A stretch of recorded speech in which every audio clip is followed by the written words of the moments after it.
Hello and welcome, folks, to another edition of RSF Radio. I'm your host, Joe Monday, and this is the podcast where we talk about what's been going on the front page of RS Street Fighter. But today, a very special guest to talk about some issues that might have been happening over the last couple months or so, something that I promised you guys that I wanted to have a professional on, and so I reached out to the community and I got a professional. And today I'm joined by Morgan, aka Fog E on Twitter, who has a PhD in psychology. So welcome to the show. Hi, happy to be here. One question before we start. Actually, no, fuck that.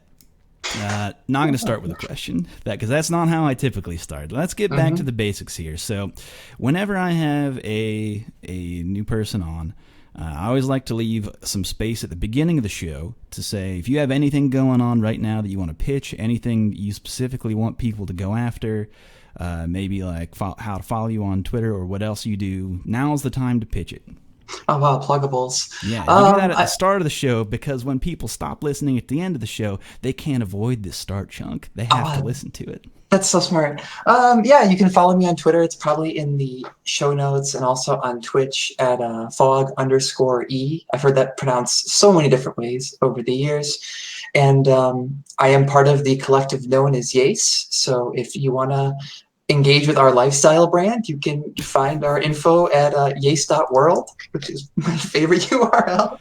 That is a pretty good URL. I actually didn't realize that there was a URL for that, and I think that leads into, because I've been wanting to, it's something that I see on twitter.com a lot. There's a lot of people out there with that YASE in front of their name, and I wonder, what does this mean? I've never had the courage to ask, but now I have the perfect opportunity. Explain this to me. What is YASE? So YASE, I'll give you the actual serious answer for this one. YASE started off as really just a Google Hangout with myself and a couple of my friends, where we'd hang out and partake of adult beverages and play Third Strike.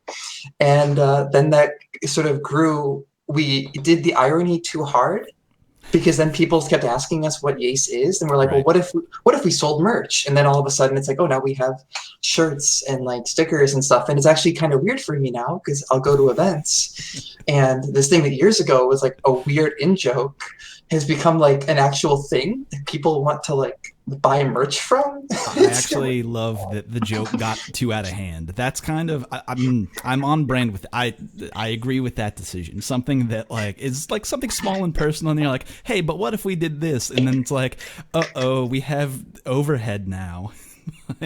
Yeah, it was weird, because like when we first started selling merch, we were kind of sitting there like, oh, we'll just do this as like, this will be the irony. We're just doing the irony, right, on the internet.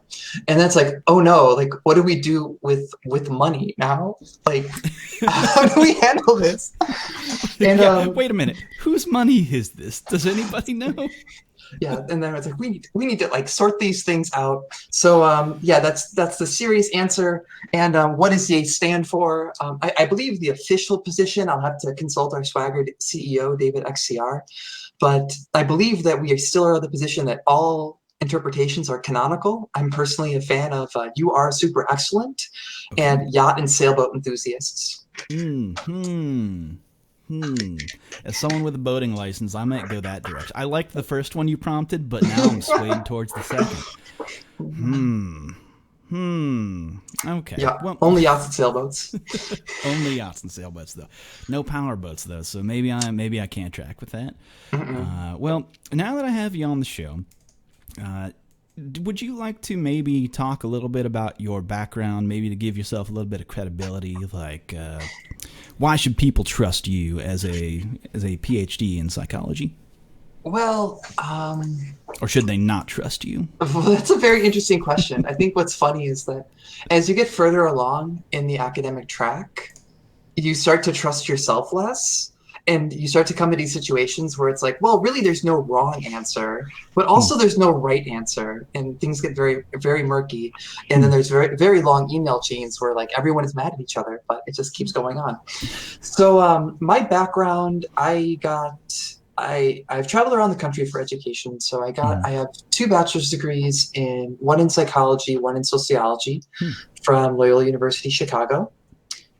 after undergrad, I got involved with fighting games during my gap between sort of my bachelor's work into my master's. Eventually, I moved to Florida, unfortunately, to finish my master's. It wasn't as bad as people assume. But I moved from Chicago to Florida to finish my master's, and then ultimately, and within the same program, finish my PhD. So at the end of it, I have a bachelor's in psychology, a bachelor's in sociology, master's in psychology generally, and my PhD is specifically in social psychology. So I broadly defined would be what we call a social cognition researcher, and that's to say that I'm interested in sort of the interplay between people and situations, and how sometimes the situations that we find ourselves in can influence how we think about ourselves and around the world. So I think that is a perfect background to get into what I mostly wanted to talk about today. Mm-hmm. And that's mostly how the fighting game community and fighting games intersect with psychology and kind of mental health and things of that nature. So I feel like you're in a very unique position to maybe speak on that. So in your experience, is there really... do you see overlap in your studies versus what you see in either gameplay or community? Is there anything like that? Well, I think a wise man once said that Yomi translates to being within the mind of your opponent. So I think there's a lot of overlap there. But I mean, some of it is, I think it's not as much of a direct line, although there are some. So you don't end up in a doctoral program unless you're very good at school. So I was kind of the person that sort of just showed up and took the tests and passed and got A's and set the curve, and that was cool.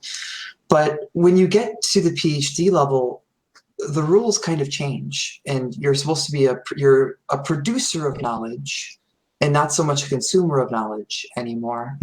And with that change comes a lot of rejection. I mean, if you get one paper accepted in a given year, it's a good year. Generally, and you may have submitted over a dozen.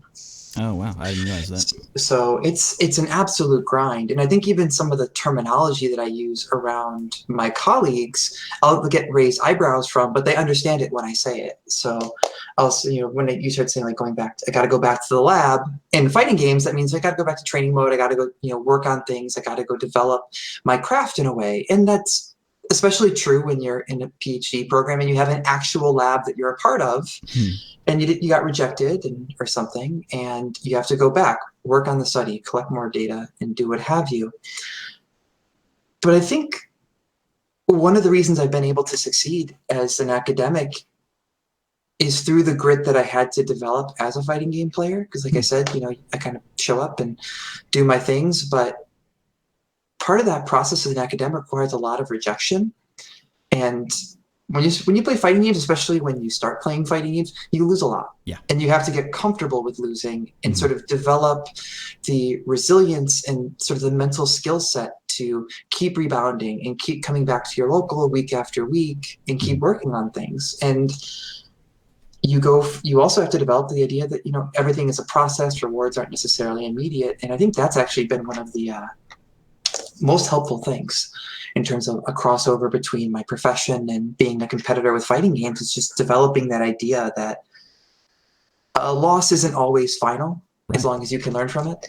Yeah. That's one of my favorite things to say, is that in fighting games and in life in general, is that losing and failure is very important.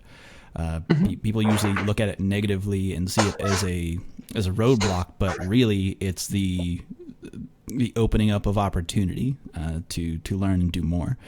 All right, interesting. As far as from the other side of it though, do you see any of your psychology background intersect with, does that help you behind the sticks?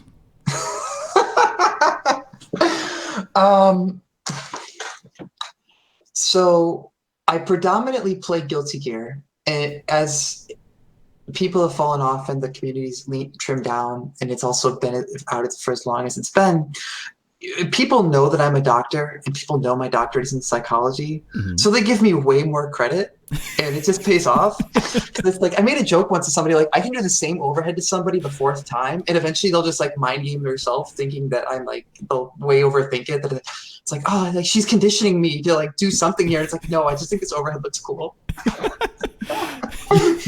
The assumption of a galaxy brain, when it's really like, I like how this looks, and I like hitting with it. That's actually it. And it's like, also it does damage, and that's cool. But it's also, I think it helps me appreciate the work that other people put in as well. I think that particularly at a top level, there's a whole field of sports psychology that I think is also very applicable, but especially at the top level in terms of, like I said, being able to grapple with loss, being able to stay focused. I mean, this last combo, if you get to later wave pools, heaven forbid if they're all being run in one day and you go through like pools to whatever comes after, being able to like stay focused for that one is hard. Yeah, the maintaining mental acuity for that amount of time, or like match after match. I always say this, and people who haven't seen it I feel like they don't understand it, but I feel like top 64 of any game at EVO is one of the most like electric moments in fighting games, or even I'll even go as far as say esports in general. I'll say that word because there's like a coliseum of people who form around one monitor, right? And then they play their match, and almost immediately will go to like another table and play another set, and it's like of epic proportion against players who are world-class players, and it's like one right after the other happening simultaneously, and it's how do you maintain like mental acuity in that environment is crazy to me. Anyone making it to top 8 in any EVO they've got some grit, let's put it that way, my opinion. I have the same feeling, and I feel the same way about sort of the top 64 to like top 32, top 16-ish period, where it's like, that's when you have people that there's room for the up-and-comers, and there's room for upsets. Yeah. And that's when it's like, you really don't know what's going to happen, because like you think about like the top 64 of EVO, that's like 64 of the best players on the planet. Yeah. Anyone can have a good day, anybody can have a bad day. And like you said, anybody that can get through that phase and maintain that concentration, because every match at that level is just like, it's draining. Like, having made it out of pools and played in later stage brackets, I'll get done with the tournament, get knocked out, and I just fall asleep. I'm just so wiped out from it. Yeah, I mean, yeah, that's true. I mean, there is a physical burden as well that goes along with it. It's like people, I don't know how true this is, but I feel like that amount of mental work, or at least like that amount of having to focus and think that hard, and because like the physicality of what you're doing, not too much, but I feel like you're burning so many calories up in your head that like by the end of it, you're like, I just want to eat food and fall asleep, pass the fuck out. That's what the all-you-can-eat sushi bar down the road from Combo Breaker is for. It's like, I'm out of the bracket. Let's go. I'm hungry. Very well. That's like, I feel like the FGC and going to get food is an entire other conversation. It's an absolute culture, and I have very strong opinions. Oh no. One of my don't know if I'm gonna get it. I think this won't be the first time I've brought it up on the show, but one of my favorites is Phenom's opinion on ramen, which is like, it's just spaghetti and boiled water. Why is this good? Which is the funniest shit I've ever heard in my life. I hadn't heard that, and it's breaking my brain because I'm trying to convince myself that he's wrong. I mean, he is, but it's like, he's not as wrong as I'd like him to be. I know your gut is like, man, fuck off, but also that's a funny take. It's just like, but yeah, it's real good. All right. Anyway, I digress. We're talking about... All right, so best ramen places, I think, is where we left off in the FGC. No. I guess my Back other to the point of question departure. then... I guess my other question then is there... And I don't know if you particularly know an answer or have a good answer to this, but is there anything that any one person can do to maybe flex that muscle of maintaining like mental sharpness over time, or anything that someone can do to prepare for the stress of playing high level fighting games? That's a very big question. I know that know. kind of comes out of left field. Well, it's a very good question too. Okay. It's like, is there any like an exercise or anything you can do? I mean, there's a lot of literature, and this has been a long question for a long time. Mm-hmm. And like, how can we bolster people's cognitive resources? And I think a big part of it, from my perspective, and this is me kind of shooting from my hip here. Oh, yeah, go ahead. Feel free. I do it all the time. Yeah. So I want to like caution, it's like when I'm shooting from my hip, when I'm speaking from research. Okay. I think a big part of it is maybe not so much being able to like expand your capacity, but it's probably easier to minimize the drain on your existing resources. So I know when I get up on stage, if I have to play on stream, if I have to play anywhere, I haven't really built up the mindset or the ability to tune the unnecessary information out. And there is a long history that, we have a limited amount of sort of attention as a finite resource. Right. And one thing that I find from extremely strong players is that they're really good at focusing on what they need to. They think about sort of, okay, what is the situation? What is the frame data? What are my options relative to my opponent's options? And they can be playing in front of thousands of people, and it feels like, but it's really in their minds, that's all fades to the background noise, and it's just them and whoever they're playing with. So I think getting comfortable in that kind of position, right. And that a lot of that just comes from competing and comes from kind of putting yourself out there. And I've seen that growth in myself. I've seen that in other people, but yeah, I can speak more so from anecdote there and less from research, but. Yeah, I believe that there's truth, and I think that wraps around with what you were talking about earlier, that you can learn from failure, and some of the best players and also some of the best performances that we've seen over time are players who have been like, well, I didn't care if I lost, so I ended up doing well. Yeah. Because that fear of losing, that fear of loss wasn't on their mind, so none of the negative parts that would go along with that follow them into the match, so they can focus on, or like you said, removing any other kind of distraction. You could pull a Punko and strip naked because his belt was distracting him. Which is like actually what that's his reasoning for that, but oh well, I guess, whatever floats your boat, mate. It worked out. I mean, the one thing I think that wraps it all up, and I guess I was missing this term until you sort of kind of reframing that and collecting it there.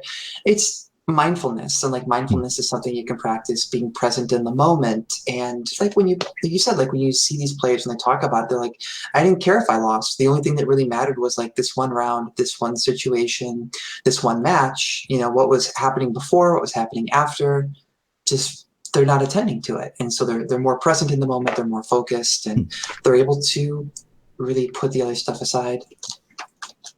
Yeah, that's good advice. I think so. I think it's pretty good advice. Also, kind of an aside, I feel like there's a couple players out there who take it a step further. Professional players who take that mindfulness, as you said, a step further. I feel like CN does work on that. His CN reads are always like he's reading some like bullshit. Not Sage bullshit. We just said it. He's always like reading some something about mindfulness or being a strong competitor over time, or like Tokido.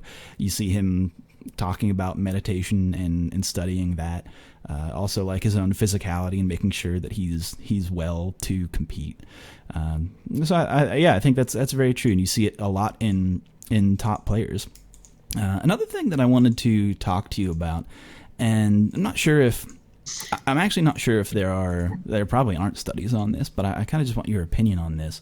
Sure. But because I feel like the fighting game community is very unique in that the players who are at a top level are extremely popular, but it's like a lot of them don't have any like training in becoming like a pillar of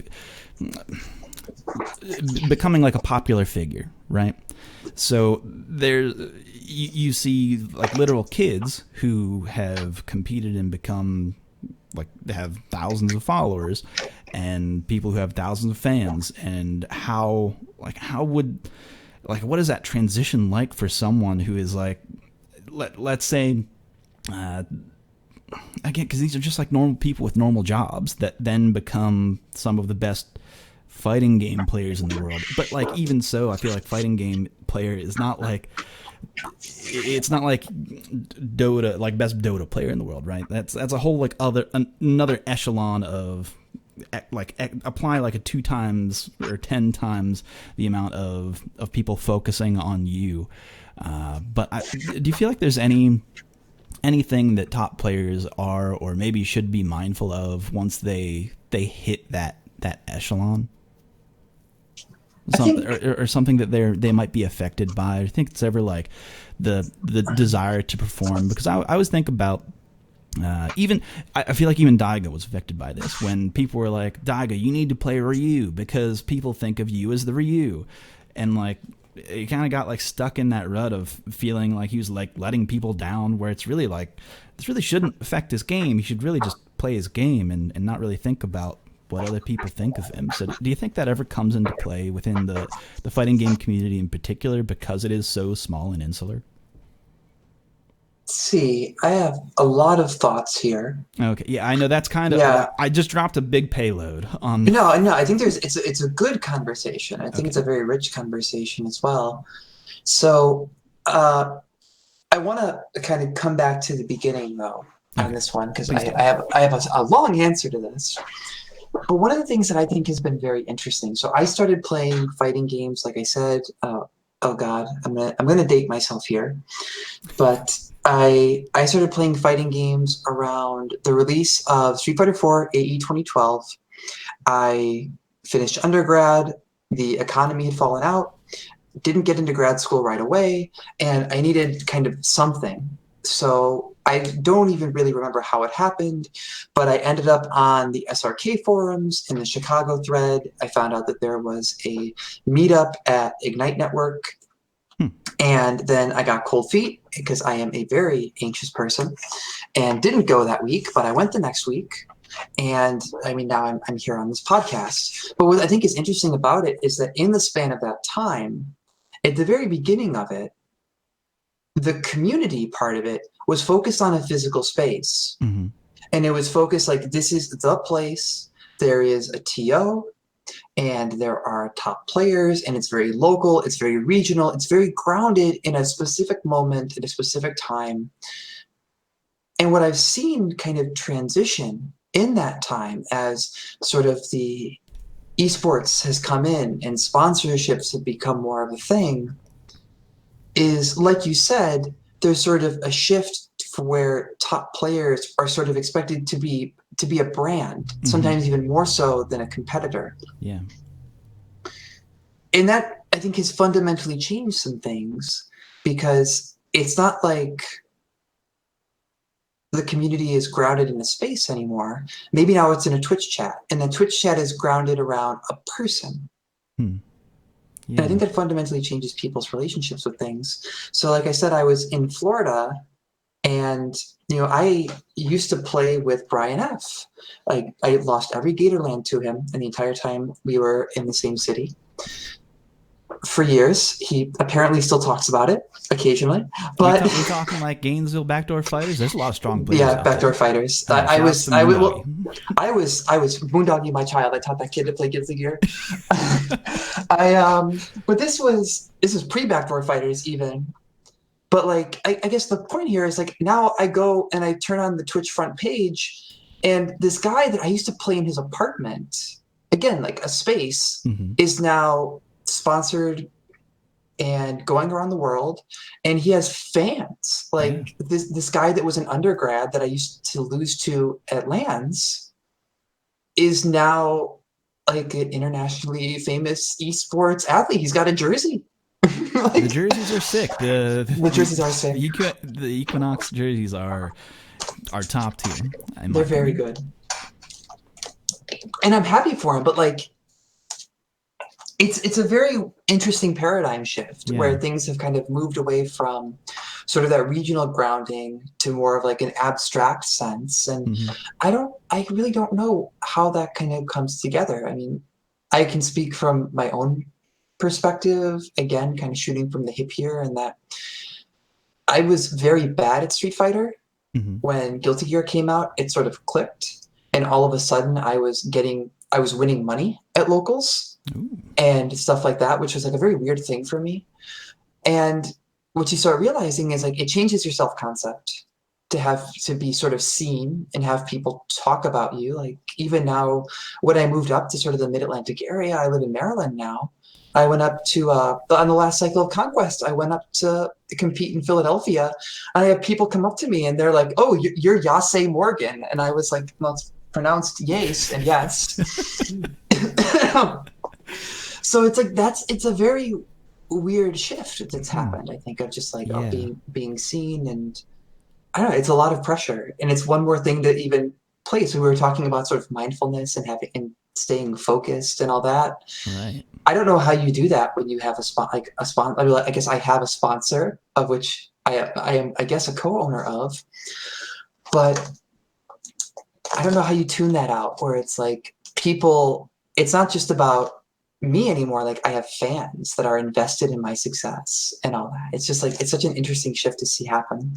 Or even people who, like you said, come up to you and expect you to perform well, to the point where I mean, I've seen people say like, or even let's just say the people that our Street Fighter has sponsored, I've seen them maybe not do as well in a tournament that we sent them to that they expected to, and they feel really like a burden from that, to where I've had to step in and say like, hey, listen, this really isn't necessarily about like our sponsorships aren't about you doing well. It's about a community believing in you, and then you doing the best with the opportunity that you're given.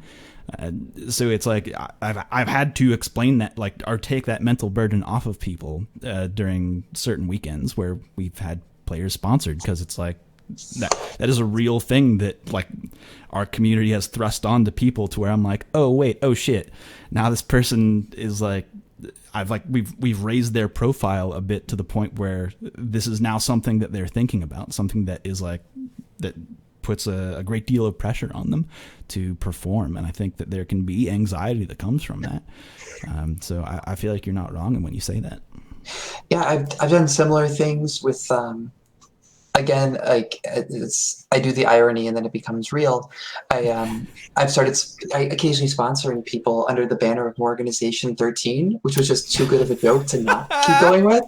Okay. And it is a thing. I always have, I try to be clear with people when I do, kick some money to them to maybe help someone. Particularly, I try to help either younger players or LGBT players in the anime world get to stuff. And I always say, like, I have no expectation that you're supposed to like win the tournament or something, because I don't want that to be on people. Right. Because it's weird, because like I feel like even teams like Equinox don't. That's always like the weird thing with esports, right? Is that from a player's perspective, and I think that people are wising up to this. I think that Brian F is a very good example of this, because he has put himself in a position where he does have that major following, and he gets a lot of airtime in front of people to make him actually what's the word? Make him look good to a sponsor versus like the old mindset of thinking, oh, we need to sponsor this person because they need to get top 8 because we need that screen time. We need to have our brand up on Capcom Fighters top 8 or whatever the fuck because we need that many eyeballs on it, when really, like, the market has changed. It's different now, or at least people are thinking about it differently, marketing themselves differently. I think Brian does a very good job of it, going back to Brian, but like, yeah. I think he has carried himself very well and supported his own personal brand well enough, and his own cultivated his own following enough to where, like, he has become marketable in that sense, instead of having that burden of needing to perform well every weekend, even though he is being sent to events. But I'm a big fan of Brian. I could talk about Brian for quite a while. Like, sure. Definitely quality human being. In that sense, before we move on, is there any other avenue you want to explore with that? I think one other avenue that came up, specifically, you mentioned Moondoggy, and let's see, where do I want to go with this? What's the best way to bring this up? I think that you've got there is God, a shift. Take me there. So don't trust me too much. I'm only a doctor. What I would say is an interesting dynamic of the fighting game community, apart from other games, is kind of going back again, way back. Even though there's been this shift and there's this idea of players as brands and the burdens that come along with that and the benefits that come along with that, there is still a grounding in physical space that comes along with it. And I think that oftentimes, at least in my own experience, having been, in Maryland, in Florida, Chicago, or the exact opposite, Chicago, Florida, now Maryland, I think that top players and TOs end up pulling double duty on a lot of things, where it's like, yes, you are good at the video game, but they almost take on a mentorship role in life as well. And that there ends up being a lot of we talked about sort of stress and mental burden on performance, but also in managing the community space and being like, I am the person that is the liaison at the restaurant or the LAN center that we host our weeklies at.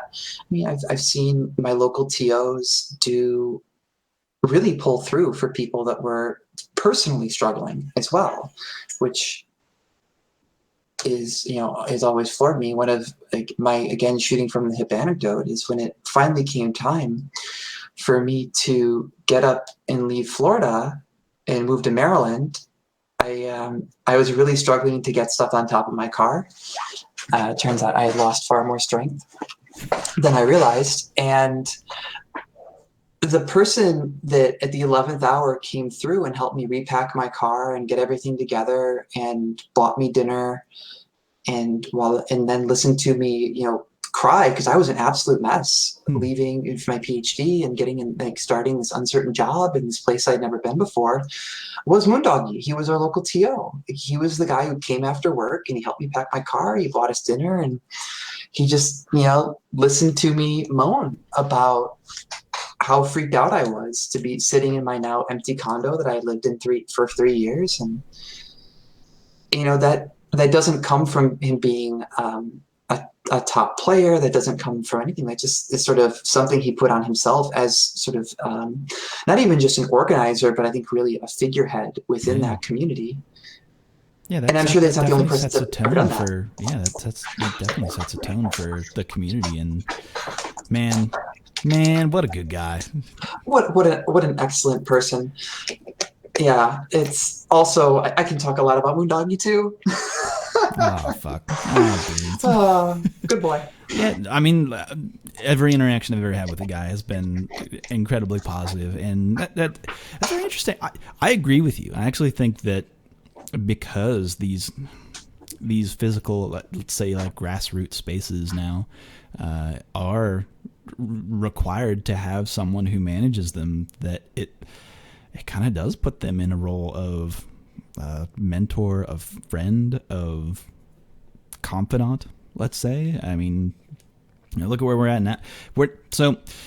I should also say, for clarity now, on this show, in current fighting game news, there is a lot of bullshit happening. That it's Tuesday.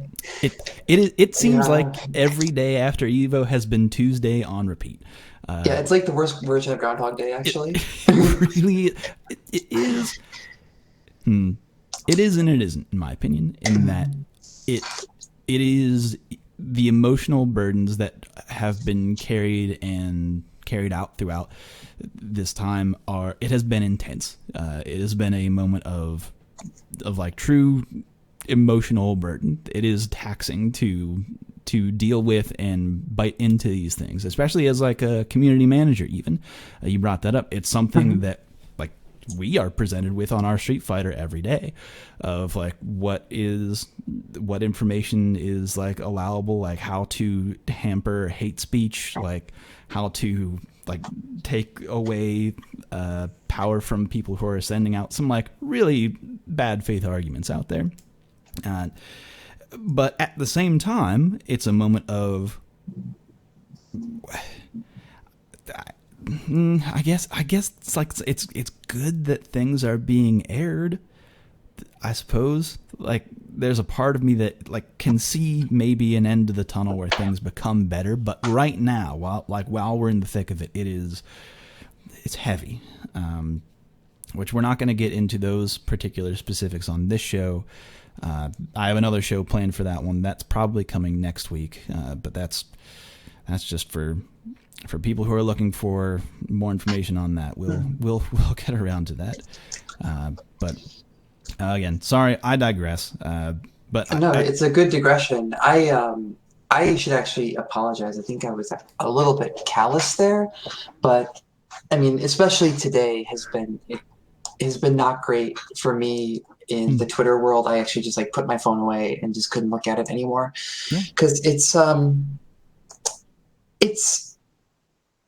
not great to be a woman around fighting games. It's not great to be particularly. I'm coming off of a cold, but I mean, people that follow me on Twitter probably know like I am trans. I have transitioned like while being part of the fighting game community, and there's also a lot that goes along with that, both in terms of kind of even tying it together in terms of visibility and pressure and managing mental health, but also, I mean, between people like, I mean, obviously Moondoggy, everybody in YASE, I've met a lot of really wonderful people that have been really great assets in helping to keep me grounded and supporting me through that process. So, yeah, I think I apologize for the callousness there. I'm kind of distanced at the moment because I feel like I have to be be able to do this. No, I'm not. Listen, I'm not going to blame you for that at all. I think it is completely valid and actually a good idea to be like, yo, fuck all this, I'm out, and just like kind of drop it all. I think that is like maybe some of the best responses to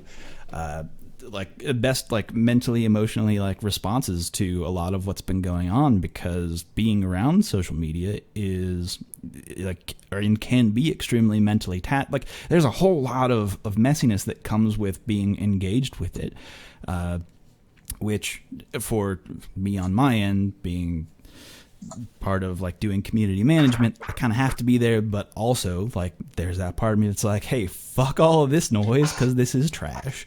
But you bring up a good point that I think I kind of want to delve into a little bit more, is that when you do interact with social media, or you have thousands of followers on Twitch, and you're like talking to these people through the chat, right? I've seen a lot of people actually say, even though I'm interacting with all these people, even though it seems like we're all very connected and through multiple social media networks, that they actually feel very lonely. Is there like some kind of reason for that? Some kind of science behind that? There's a lot, actually. That's going to be the answer to like every question. There's a lot, and usually, but this is one of the situations where there actually is a pretty clear-cut answer.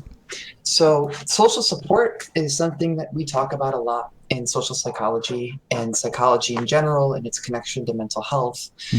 And usually, it gets broken down into a couple of different camps. And I think what works here is going to be the difference. What is the difference between sort of perceived and, I guess, measurable or objective support? So I really like your example of a Twitch streamer. I think I stream on Twitch occasionally, and I maybe on a good day get 20 to 30 viewers, and a lot of them I know. That's very different than, say, someone who's streaming to several hundred and maybe don't necessarily know those people. So you can look in that situation and you can say, well, you've got an objective number, air quotes objective number, of you had so many viewers, you have so many social media impressions, which goes back to our previous discussion about being a brand. Like you want to chase impressions and viewers and all this. But are those really converting into like real substantive support networks for these people? A while back, however many years ago it was, when Chester from Linkin Park took his own life, I remember James Chen specifically talking about this, where he was saying, like, you know, you can be in this room of thousands of people but still feel so lonely because, like, are you really making those connections?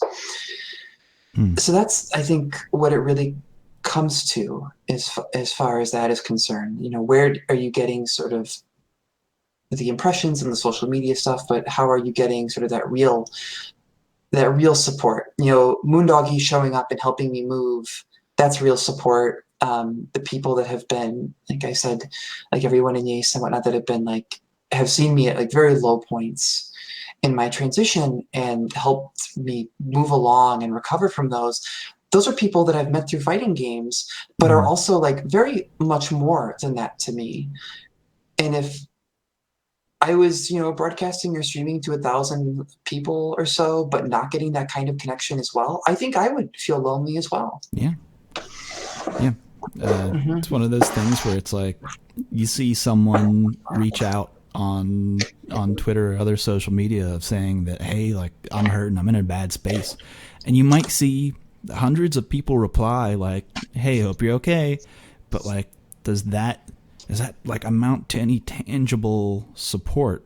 Where I'm like, I don't necessarily know if it does. Where the more personalized, like, hey, like getting actual contact with someone, like face-to-face interaction with, hey, I'm here for you, I love you, I hope you're okay, is like in many ways way stronger a response than even thousands of people saying, hey, we love you and we wish you're okay. Maybe that's just my opinion. I don't know. I don't think I don't think you're wrong, but I also think that, I mean, there's gray area. I mean, sure, it's cool to have 1,000 people like that. There is like a metric there. Those impressions do count for something, but I think it's a situation of you kind of the both and not necessarily the either or, where if you are in that position where you're trying to be esports, as it were, you're trying to get the impressions, get the sponsorships, be a brand, you got to make sure you're also taking care of yourself as a person first. And then you have those important connections and those groundings, because, I mean, at the end of the day, you know, the consoles get put away at the end of the tournament, you know, the stream ends at the end of the night, and making sure that, you know, I guess you're taking care of yourself as a person. And I think that's a very just important thing to always keep in mind, or really anyone that's sort of in this wild world of social media is keeping in mind of like, is this really meeting my real needs? Yeah, I think that this transitions well into at least a jumping off point for another conversation, which is, you brought up earlier Chester from Linkin Park and when he had committed suicide, and the reactions around that and the feeling of loneliness. And this is something that when it happened, I wanted to talk about it. I didn't want to talk about it at the time because it didn't feel prudent, I didn't feel comfortable speaking on it. But back on June 19th, Etika, who is more known in the Nintendo community, more known for Smash, just kind of a personality, took his own life. And there was a gamut of reactions across the internet. And thousands, maybe even millions of people were affected by his death. And I think it left a pretty large impact on how people view social media, or how they view, like, because leading up to that moment, it did seem as though he was reaching out and saying, "Hey, I'm not okay." And it was almost as if people's responses to that, I mean, there were some people who were like, "Fuck you, I'm glad you're not okay," which is kind of like another horrendous part of when you get to that level of stature, of popularity, where there are those negative voices in your lives. Like, even this show, like, we get negative voices, and we get tons of negative voices on our Street Fighter all the time, and those are the ones that really, like, stick in your craw of, like, even if the amount of support you get is overwhelmingly positive, and you only think about the small fraction of the people who are like, "Yeah, but fuck you, man," is, I don't know, there's something to me that is, like, extremely mentally damaging about that, and hard to not think about. But I did kind of want to give a space to anyone whose Etika's passing did affect, that suicide is a hard topic to talk about, and getting to that point is, at least in my opinion, extremely tragic. I actually come from a perspective where, and I actually don't know if I've shared this on the show before, so I'll share it with you now. But currently in my life, the men in my family of this current generation have only died through suicide, which is the 3 people, which is it is a lot to live through once and see its effect on people. But it's a fucking lot to see it 3 times, and to see the impact that something as devastating as that can have on the people who love you and are in your life.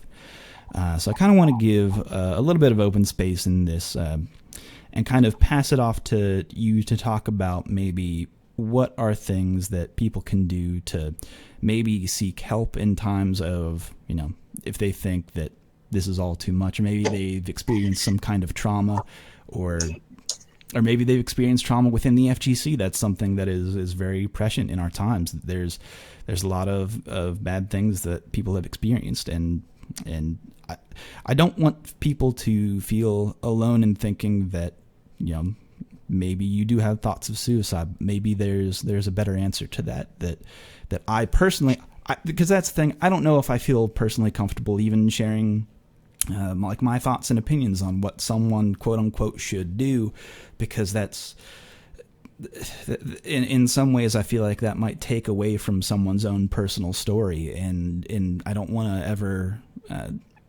be dismissive of someone else's pain to say that, but there are,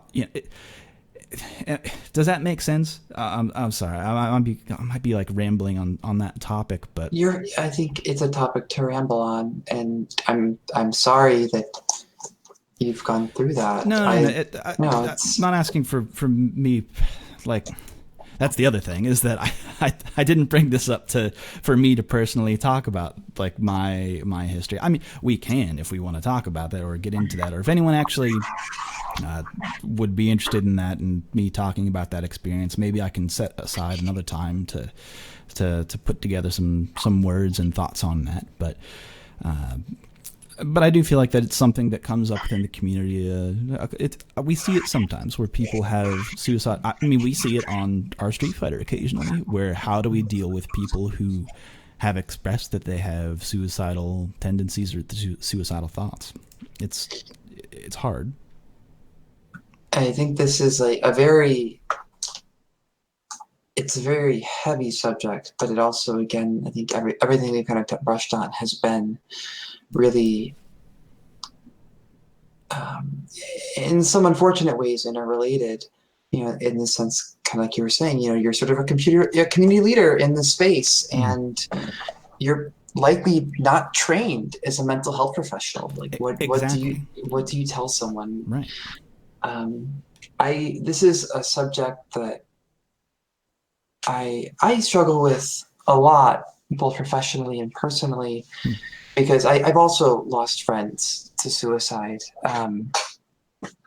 I personally have I keep a blog that I update throughout my transition, and recently I shared some of my own struggles with depression and suicidality there as well. So it's a very complicated piece.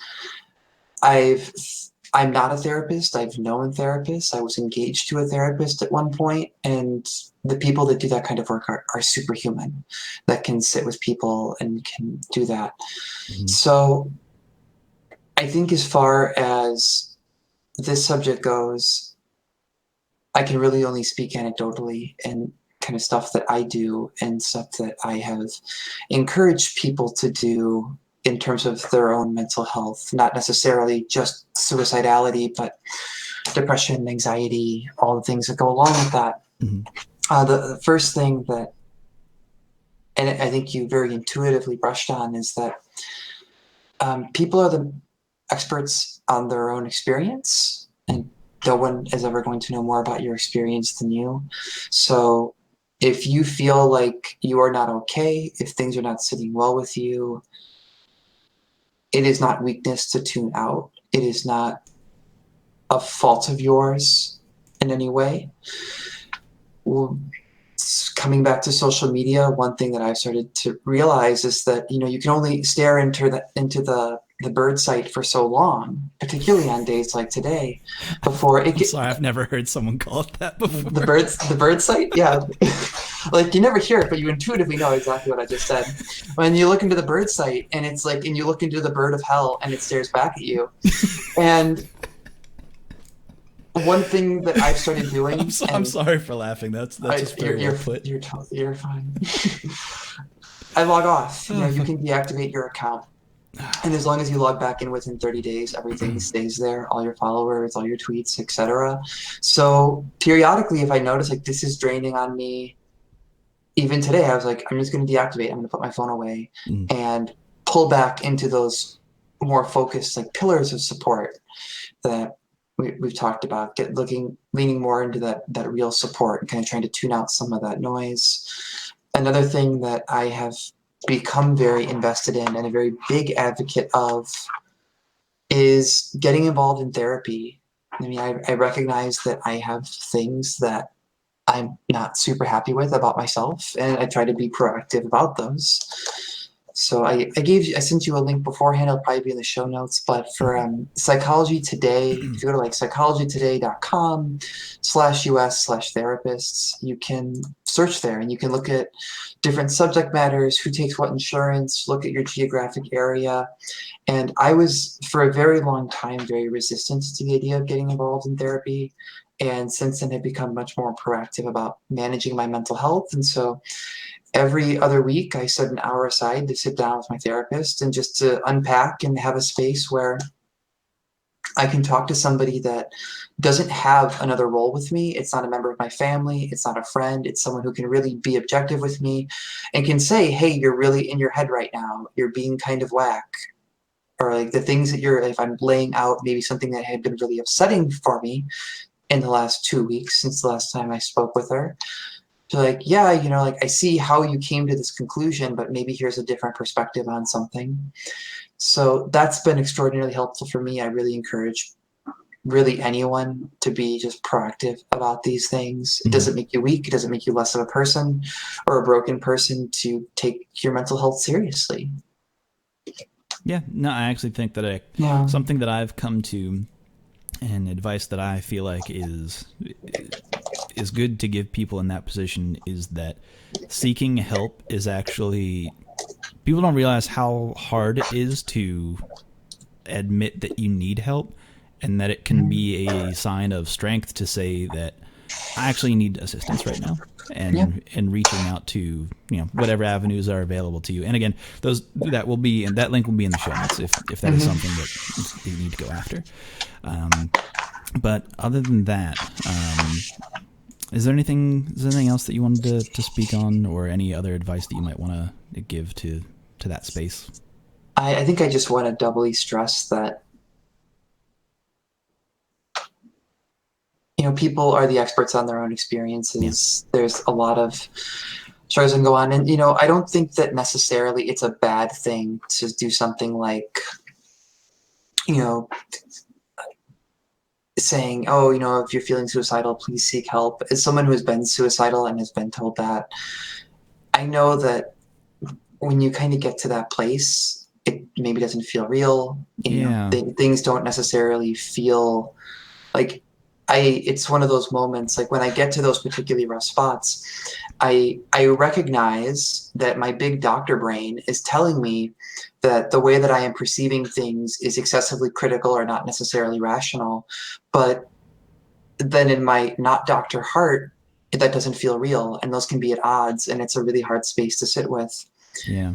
So It's weird that's where it. it's weird where you can like think of all of the platitudes or things that would be helpful, but are there seems to be like some distance between them, at least when you Yeah. get into those spaces, or when I feel like I've been in those spaces. But no, I'm in full agreement, Yeah. and thank you for providing your professional opinion on that, Yeah. or at least you're shooting from the hip Yeah, opinion on it. I'm a social psychologist, so I'm not a Yeah. clinician or anything, Not a but therapist. yeah, Yeah. So like, yeah, full disclosure on yeah, all of that. yeah. But at the same time, I do think that you provided a really good outlook that we would have otherwise not gotten, and especially a voice that is not often heard on, well, certainly not on this show, and probably not a lot in fighting game community spaces. But I think, Mercifully. yeah, it's especially like the thing that you said that really hit home with me is that a lot of TOs fill that role of being someone's like grounding rod. It's like they have to be that now because they manage a space, and it's very strange to think of how things have changed over time, but still have that. It's good to have a person in your life who can be there for you, and I just want people to know that, and hopefully that you have someone in your life that you can go to, or if you don't, there's online communities for that. That's kind of what we run. Granted, it is online, and I don't want to necessarily diminish the effectiveness of that, but it isn't as powerful as you say, as someone just being right there with you, FaceTime with someone. But I don't know. I think internet people are real people. I think what matters yeah, more so in that situation is the kind of connection you have, because okay, I'm going to go back to this, but of the people in YASE, the 9 of us, 10 of us that are around, we're all in different states, we're all in different places, but I can pick up the phone, I can call someone, and I know that person is genuinely my friend right, and has my best interests in mind, and that means everything.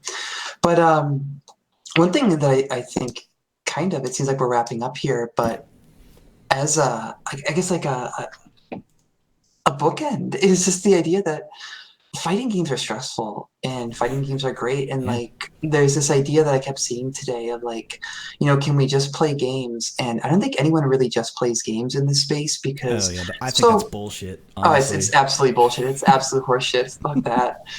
But there's so much about connection and people and mental health. I mean, it's more so than any other game. With fighting games, I don't go on my computer and like log into Apex or Fortnite or whatever. There's a real actual person there, and maybe that I'm playing with, and maybe we're gonna get dinner after casuals are over. And I mean, when I sat down, like I said, I was engaged at one point.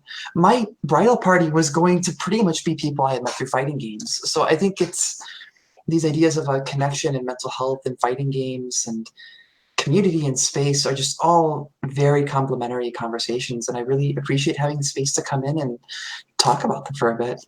yeah, that's true. There's truth in that.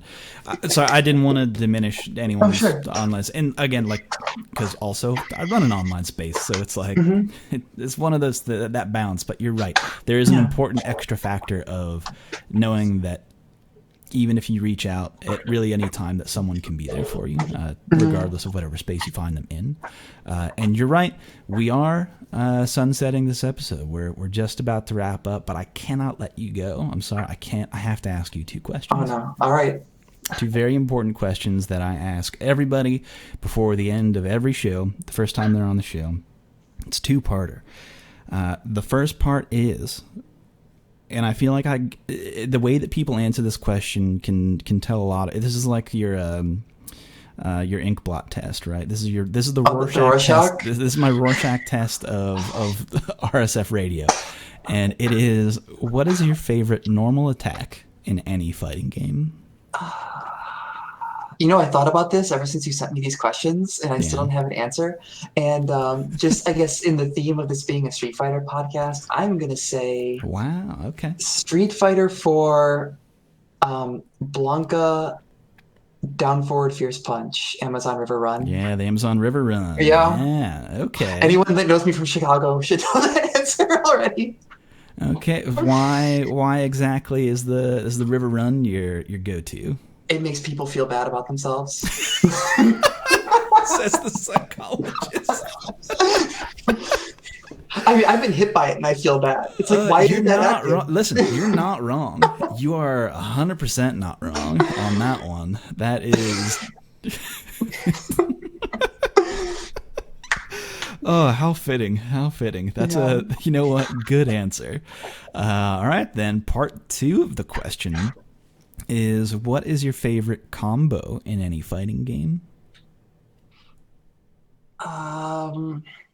You don't have to answer Street Fighter. I know you might have been guilted into answer Street Fighter the first time, but I'm giving you the answer is a Street Fighter answer. Oh, okay. My favorite combo isn't a combo. It's a combo that leads into another combo, but the combo is still a combo. I'm a big fan of anything that usually anything into Street Fighter 3 reused Denjin Hadoken, where if you don't full parry it, you get the setups where if they don't know how to parry, they get stunned, and usually that just means they die. Yes, I'm going to count that as a combo. The Denjin Ryu. Okay, no, that's a good answer. What's like your setups there? What do you go to? What do you favor? I was mashing DP really hard, and I auto canceled into super, and I tell my opponent I'm nice. Oh, well, it has been a pleasure having you on. Thanks for having me. That's a good answer. Not good on you. That's funny. I appreciate that answer. So again, though, I am serious, though, Morgan. Thank you for taking the time out to shed a little light on this topic, and certainly be informative to me, at least, on kind of the psychology behind how the FGC interacts with someone in your profession, or ideas that you grapple with in the day-to-day. Yeah, it's been fun. Thank you for having me. Before we go, though, let people know again where they can find you on the internet. All right. If you're not sick of me yet, you can find me on Twitter, the bird site, I guess. The dark bird hole. The dark bird hole, also known as Birdhouse. On twitter.com/fog_e. My Twitch is the same. I mostly just stream Guilty Gear, so if you want to come to the anime side, that's cool. You can check out the lifestyle brand of YASE at yase.world, and that's about it. Yeah. It's been fun. No, it has been an absolute pleasure. Thank you very much for taking the time. Actually, one last thing before you go. Yes. New Guilty Gear. I cried. Oh, I was up at my friend's house. It was actually my birthday weekend. Oh shit. So my birthday is August 5th. So that Monday, I'm watching Evo finals. I went to Philadelphia for a party at my friend's house, and we were throughout the day we're like, because after BB Tag, they come up and it's like, oh, Arxis is going to have an announcement at some point later on today. Yep. So we're all Guilty Gear players. We're talking about it, and they planted the seed. I felt like when that trailer came in and the guy, the announcer had the Heaven or Hell polo on, Daisuke comes out and you're like, there's no way this is a new Guilty Gear. And then that intro plays, and as soon as you see Thunderseal and Junkyard Dog, and then Soul and Kai show up, I audibly yelled and started crying.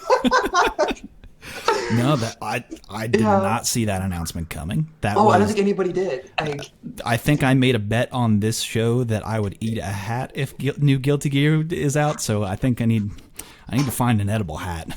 It's honestly, that shit looks beautiful. Holy Why shit. did they make Kai so hot?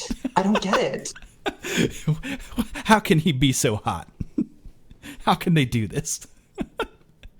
Oh, he's a cop though, so look out. Anyway, again, thank you. Now is the time. Again, thank you for your time on the show. Anyone out there, you can find me at Super Joe Monday on Twitter.com or at Reddit SF, or just find me Joe_Monday on RSF or Street Fighter. Or just make any post. Let us know how you're doing. By the way, another thing, we're going to put that Women of the FGC episode up probably next week, depending on. I'm still like trying to juggle how many responses we got that I need to have people record and a whole mess of things of editing. So I'm hoping to get that out next week. So look forward to that one. Or if you have any questions, please email in at rsfradioquestions@gmail.com. That's the show, folks. Thanks again for listening. We'll be back next week with another edition of RSF Radio. But until then, take care, folks.